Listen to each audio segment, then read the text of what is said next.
Welcome to பிரபவாஸ் kitchen. Friends, இன்றைக்கி கிறிஸ்பியான ஆனியன் சமோசா பண்ண போகிறோம். இதுக்கு ஒரு பாத்திரத்தில் ஒரு கப் அளவு மைதா மாவு எடுத்துகிட்டு அதில் தேவையான உப்பு சேர்த்துட்டு ரீஃபைண்ட் ஆயில் ஒரு 2 ஸ்பூன் அளவு சேர்த்து இந்த மாவை நல்லா பெசரி விட்டுக்கலாம்.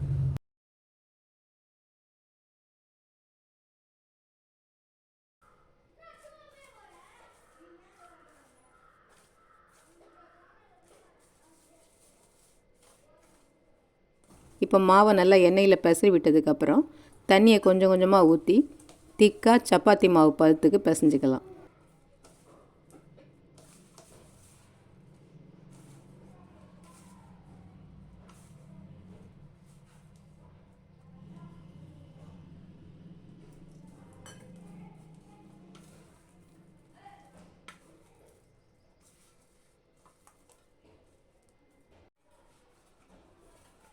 இப்போ மாவை திக்காக சப்பாத்தி மாவு மாதிரி பிசைஞ்சாச்சு. இப்போ இதை அப்படியே ஒரு பிளேட்டை போட்டு மூடி வச்சுட்டு ஃபில்லிங்க்கு ஆனியன் நம்ம கட் பண்ணி எடுத்துக்கலாம். இதுக்கு நான் பெரிய வெங்காயம் 3 வெங்காயம் எடுத்திருக்கேன். இதை தோலை உரிச்சிட்டு இந்த வெங்காயத்தை நீல வாக்கில் மெல்லிசாக கட் பண்ணி எடுத்துக்கலாம்.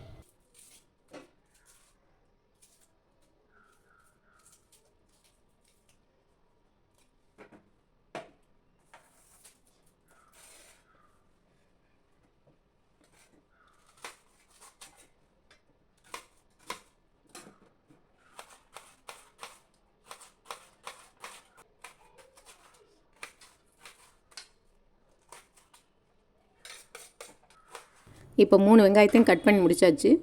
இதை கையால் நல்லா பெசரி விட்டுக்கலாம். அப்போ தான் இந்த வெங்காயம் தனித்தனியாக உதிர்ந்து வரும். இப்போ இதில் ஒரு அரை டீஸ்பூன் அளவு உப்பு சேர்த்துட்டு மஞ்சள் பொடி ஒரு பிஞ்சு சேர்த்துக்கலாம். மிளகாய் பொடி அரை டீஸ்பூனு, கொத்தமல்லி பொடி ஒரு 1/4 டீஸ்பூனு, சீரகப்பொடி ஒரு அரை டீஸ்பூனு, இப்போ பொடியாக கட் பண்ணின கொத்தமல்லி தழை இதெல்லாம் சேர்த்து திரும்பவும் நல்லா பிசைஞ்சு விட்டுக்கலாம்.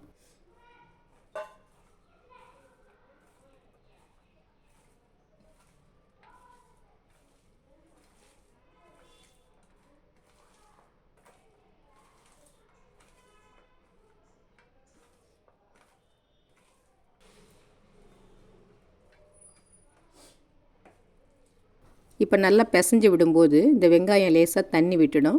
அதனால் இப்போ இதில் 2 ஸ்பூன் அளவு பொட்டுக்கடலையை அரைச்சி சேர்த்துக்கலாம். அப்படி சேர்க்கறதுனால இந்த வெங்காயம் நீர்க்காமல் திக்காக இருக்கும்.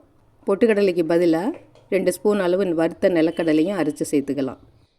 இப்போ ஸ்பூனால் இதெல்லாம் நல்லா கலந்து விட்டுக்கலாம்.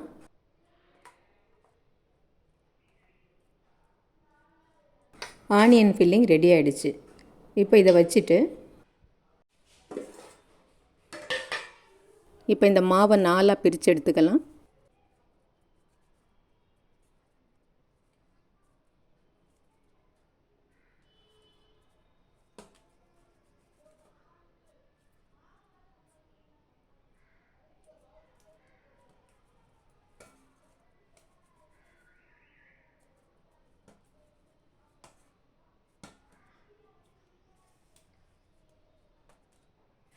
இப்போ இதை எவ்வளோ மெல்லுசாக சப்பாத்தி தேய்க்க முடியுமோ அந்த அளவுக்கு மாவை தொட்டு மெல்லுசாக தேய்ச்சிக்கலாம்.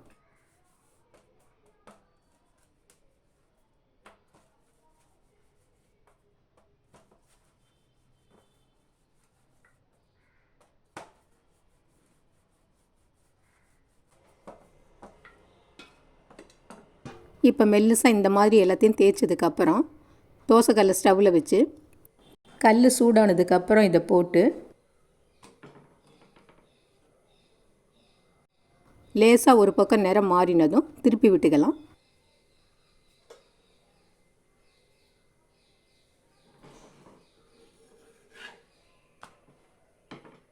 இந்த பக்கமும் ஒரு ஃபியூ செகண்ட்ஸு நிறம் மாறினதும் இப்போ எடுத்துடலாம்.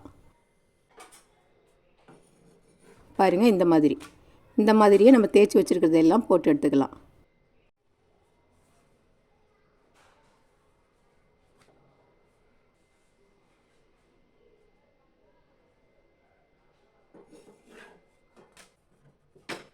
இப்போ இது எல்லாத்தையும் 4 பீஸாக கட் பண்ணி எடுத்துக்கலாம்.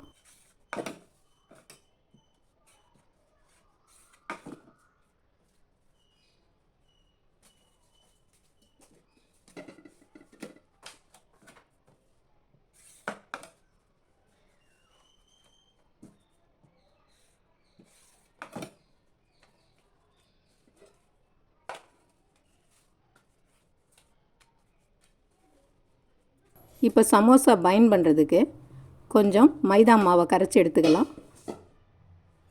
ஒரு சின்ன கிண்ணத்தில் 2 ஸ்பூன் அளவு மைதா மாவு எடுத்துகிட்டு கொஞ்சமாக தண்ணி விட்டு பேஸ்ட் மாதிரி கரைச்சிக்கலாம்.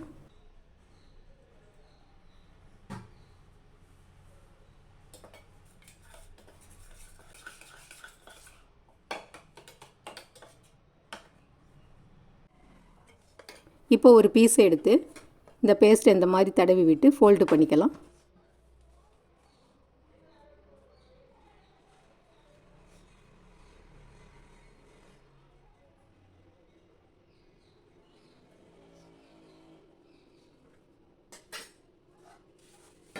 தேவையான வெங்காயத்தை ஃபில்லப் பண்ணிக்கலாம்.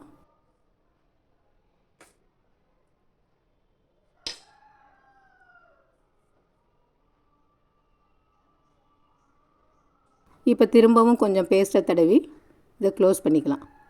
டைட்டாக க்ளோஸ் பண்ணிக்கணும்.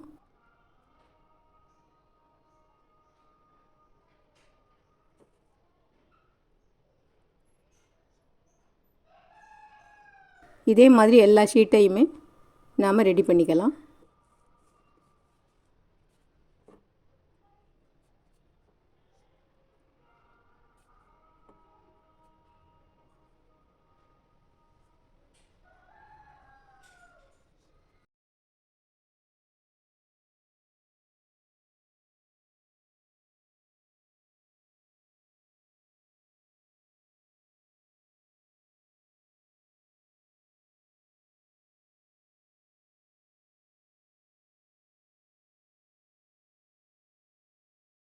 இப்போ எல்லாம் ரெடி பண்ணி வச்சுருக்கோம். இருப்பு சட்டி எண்ணெய் காஞ்சிட்ருக்கு.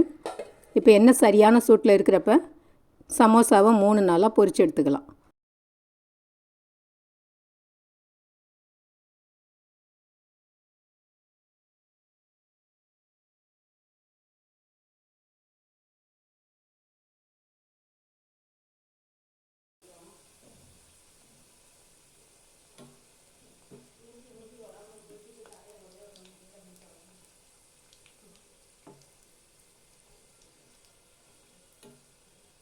இப்போ ஒரு பக்கம் கொஞ்சம் நல்லா வெந்துருச்சு. இதை திருப்பி விட்டுட்டு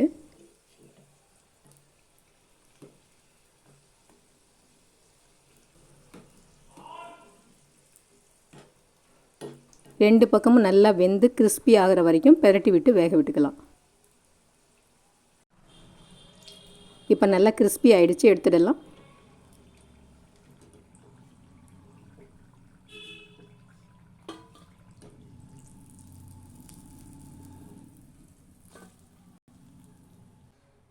அடுத்து மீதம் இருக்கிறதையும் இதே மாதிரி நாம் பொரிச்சு எடுத்துக்கலாம்.